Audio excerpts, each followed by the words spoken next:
슬기로운 다섯 처녀, 미련한 다섯 처녀. 그래서 여성분만 해당되는 것이 아니라 이 처녀는 나를 의미하고 나를 상징한다. 이렇게 보시면 되겠습니다. 그래서 여기서 중요한 건 남자냐 여자냐 이게 중요한 게 아니라 등이냐 등과 기름이냐 이것이 포인트입니다.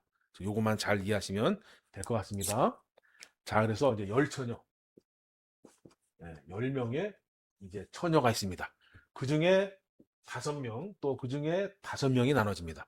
그래서 슬기로운 처녀, 슬기로운 처녀는 이제 등을 준비하고, 또 여기는 이제 미련한 처녀입니다. 미련한 처녀도 등을 준비합니다. 그런데 무엇 때문에 한쪽은 슬기롭다 그러고 한쪽은 미련하다 그랬냐? 이 다음에 이 기름이라고 하는 것 때문에 그랬습니다.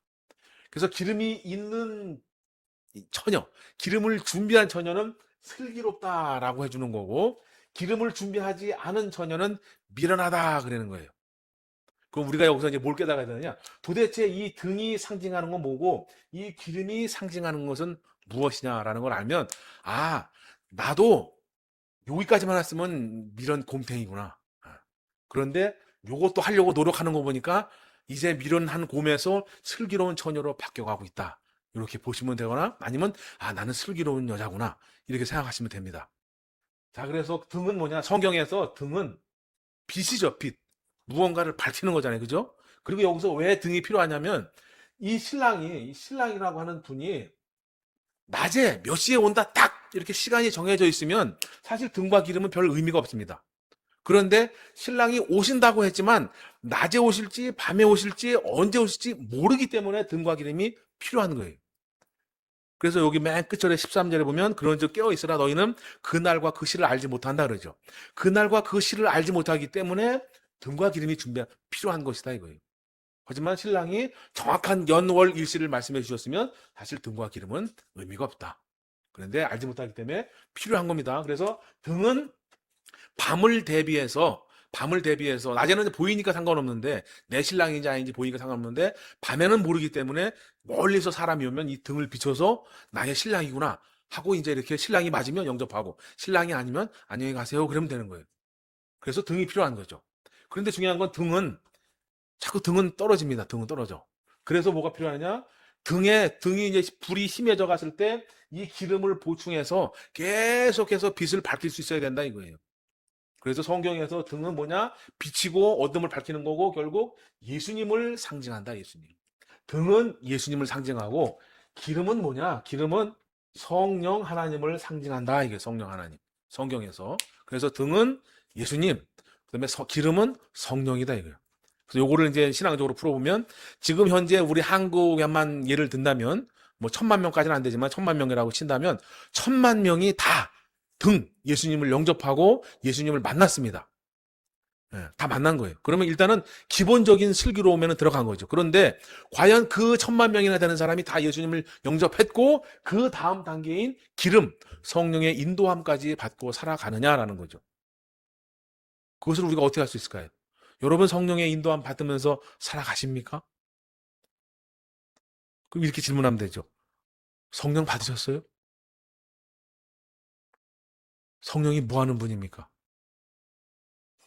성령 받은 사람은 어떻게 살아야 되고 도대체 이게 성령의 정의를 내릴 줄 알아야 된다 이거죠. 그래야 내가 성령 받은 사람이다, 성령 안 받은 사람이다, 성령의 인도함대로 산다 못 산다 라고 이야기할 거 아닙니까? 자, 그래서 등은 예수님을 상징한다고 생각하시면 되고 기름은 성령 하나님을 상징하신다 이렇게 보시면 돼요. 그래서 오늘은 이 성령에 대해서 조금 여러분에게 알려드리려고 합니다. 자, 먼저 뒤로 조금만 넘기시면 요한복음 3장 3절에서 8절까지 시작. 예수께서 대답하여 가라사대 진실로 진실로 내게 이르노니 사람이 거듭나지 아니하면 하나님이라 볼 수 없느니라. 니고데모가 가로되 사람이 늙으면 어떻게 날 수 있삼나이까? 두 번째 모태에 들어갔다가 날 수 있삼나이까? 예수께서 대답하시되 진실로 진실로 내게 이르노니 사람이 물과 성령으로 나지 아니하면 하나님 나라에 들어갈 수 없느니라. 육으로 난 것은 육이요 성령으로 난 것은 영이니 내가 내게 거듭나야 하겠다 하는 말을 기이히 여기지 말라. 바람이 이르되 내가 소리를 들으므로 어디서 오며 어디로 가는지 알지 못하나니 성령으로 난 사람은 다 이러하니라. 아멘. 자, 그래서 성령이 우리에게 오시면 우리에게 오시면 우리는 어떠한 변화가 나타나느냐? 거듭남이라는 것이 있어야 된다. 이 거듭남. 예수님이 우리에게 오시면 또는 내가 예수님을 영접하면 구원이라고 하는 역사가 일어납니다. 구원. 그래서 죄 가운데 내가 알았던 몰랐던 죄 가운데 죽을 수밖에 없는 인생이 예수님을 영접함으로 말미암아 영생 천국을 가게 되는 엄청나게 놀라운 역사가 내 안에서 일어나는 거예요. 그러면 그 사람이 그 엄청난 은혜를 입은 사람이 그 다음에 기름 즉 성령의 도우심으로 거듭나는 역사가 나타나야 된다 이거예요. 거듭난다. 이 거듭남을 한마디로 말하면 농부로 비유하자면 농부가 한 해 농사를 이제 겨울에 쉬면서 계획을 합니다. 내년에는 뭘 심고 어디다 어떻게 심고 뭐 얼마를 심고 계획을 합니다. 그리고 준비하고 그다음에 파종하고 관리하고 그다음에 추수를 합니다. 그리고 겨울에는 그걸 가지고 누리면서 살아가는 거예요. 그래서 이 거듭남, 성령 거듭남은 뭐냐? 추수에 가까운, 즉 열매의 의미를 가지고 있다 이거예요. 그래서 구원이라고 하는 것은 내가 이제 하나님의 그 농부, 하나님을 농부로 비유한다면 하나님의 그 농사의 계획에 내가 들어가는 거예요. 그래서 씨앗은 뭐냐? 말씀이 씨앗이 되는 거죠. 그래서 예수님의 은혜를 입어서 예수님의 밭이 되고 그 다음에 예수님의 말씀을 요 안에 심어서 씨가 파종이 되는 거예요. 그러면 그 파종된 씨앗이 이제 이 거듭남이라고 하는 걸 통해서 열매를 맺어야 되는 거죠. 그럼 그 열매가 주님의 품으로 가서 영원한 안식, 누리는 역사가 나타나게 되는 거예요. 그래서 성령, 즉 등을 예비하고 기름을 예비하는 건 필연적이고 반드시 내 안에서 이루어져야 되는 그러한 사건이다라는 이야기입니다. 그래서 이렇게 먼저 알고 계시고, 등은 예수님 구원을 말하고 기름은 성령 거듭남을 말하는 거구나. 이렇게 이해하시면 됩니다. 자, 그 다음에 한 구절을 더 보시면, 자, 고린도전서 12장으로 가셔서 고린도전서 12장 1절에서 3절 시작. 형제들아 신령한 것에 대하여는 내가 너희에 알지 못하기를 원치 아니하노니 너희도 알거니와 너희가 이방인으로 있을 때 말 못하는 우상에게로 그대로 끌려갔느니라. 그러므로 내가 너희에게 알게 하노니 하나님의 영으로 말하는 자는 누구든지 예수를 저주할 자라 하지 않고 또 성령으로 아니하고는 누구든지 예수를 주시라 할 수 없느니라. 아멘. 자, 그래서 여기서 이제 설명을 드리고 또 다시 새롭게 정의를 내려드리는 겁니다. 무슨 정의를 내려드리냐? 이제 예전에 이제 이렇게, 자, 성령을 받았습니까? 안 받았습니까? 라고 하면 성령을 내가 받았나? 안 받았나?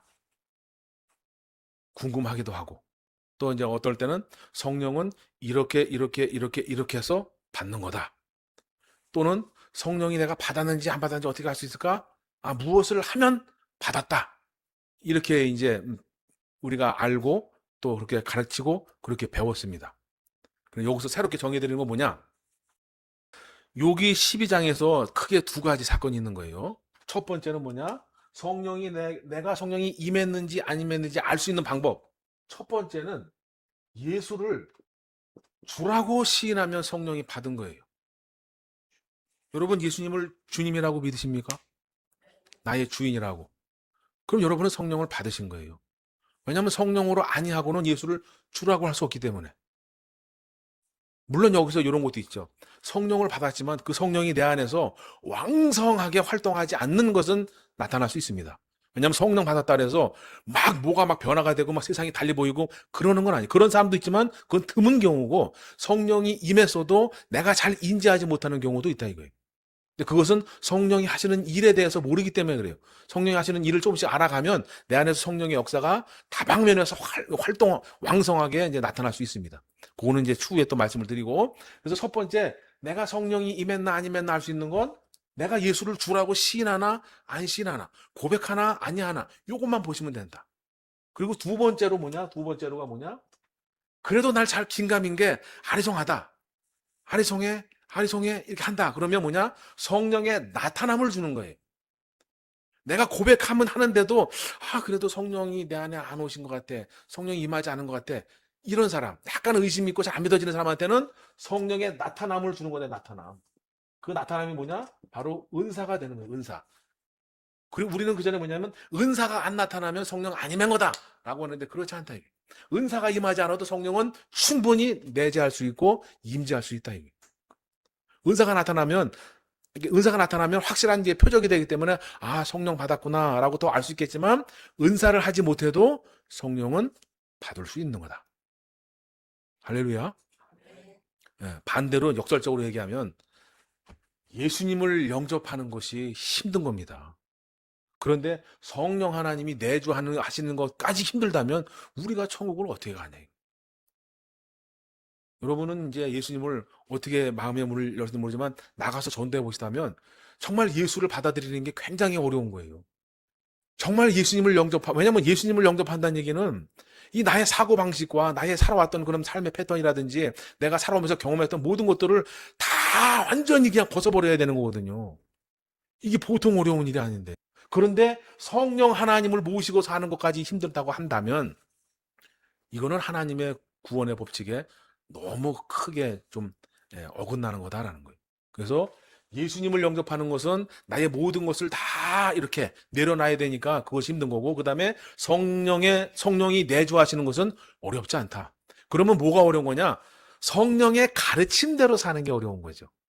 성령이 오시는 건 어려운 게 아닌데 성령의 가르침대로 사는 게 어려운 거예요. 아까 말씀드렸죠? 거듭남이라고. 거듭남이란 뭐냐? 내가 살아왔던 삶의 방식을 탁 내려놓고 주님께서 원하시는 사고방식, 주님께서 원하시는 삶의 패턴으로 다시 살아가는 걸 말하는 거예요. 성질이 막 이렇게 막 다혈질적인 사람이 예수를 영접해서 온화한 사람으로 살아가는 거예요. 따지기 좋아하고 정죄 비판하는 거 좋아하는 사람이 그럴 수도 있지 뭐. 에이, 그러려니 뭐 나라고 잘하는 거 있나? 이렇게 둥글둥글 살아가는 게 거듭나는 겁니다. 바보로 살아가라는 얘기는 아니에요. 예수 믿는다고 성령 받았다고 바보로 살아가라는 얘기는 아닙니다. 무건수행하라는 얘기가 아니에요. 부정의 힘을 긍정의 힘으로, 부정적인 생각을 긍정적인 생각으로, 어둠의 세계에서 살던 그 모습을 빛의 세계의 모습으로 살아가시라는 얘기가 되는 거죠.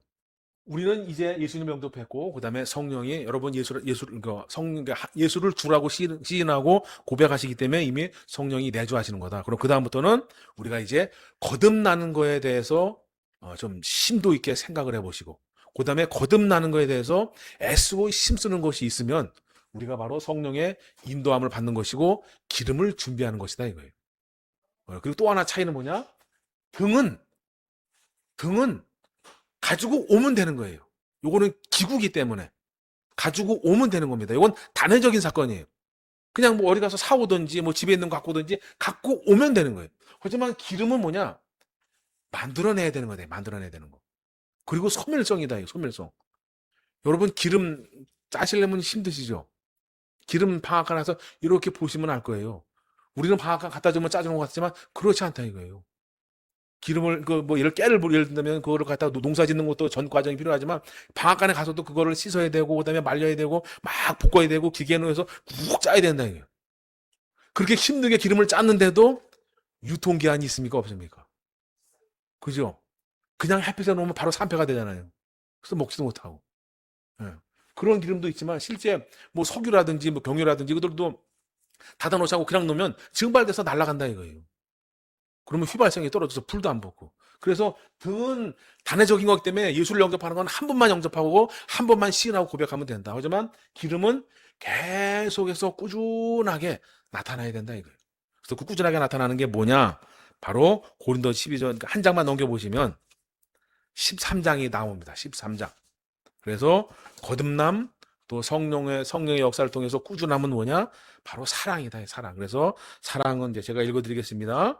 사랑은 오래 참고 사랑은 온유하며 사랑은 투기하는 자가 되지 아니하며 사랑은 자랑하지 아니하며 교만하지 아니하며 무례히 행치 아니하며 자기의 유익을 붙지 아니하며 성내지 아니하며 악한 것을 생각지 아니하며 불의를 기뻐하지 아니하며 진리와 함께 기뻐하고 모든 것을 참고 모든 것을 믿고 모든 것을 바라고 모든 것을 견딘다. 이 사랑이 바로 성령의 역사고 또 거듭남에 있어서 가장 계속 지속적으로 필요한 소재다 이게 소재. 그래서 등은 기구기 때문에 한번 갖다 놓으면 되지만 기름은 지속적으로 짜야 되는 것처럼 바로 우리 신앙인들은 바로 이 사랑 또는 이제 뒤에 가보면 성령의 열매라고 나옵니다. 열매. 그 두 가지만 기억하시면 돼요. 그래서 이 기름은 무엇을 준비하느냐? 성령의 도우심을 통해서 사랑을 준비하고 그 다음에 성령을 도우심을 통해서 열매를 준비하시면 된다. 열매. 그러면 이 사랑과 열매가 바로 기름이다라고 표현해 주시는 거다 이거예요.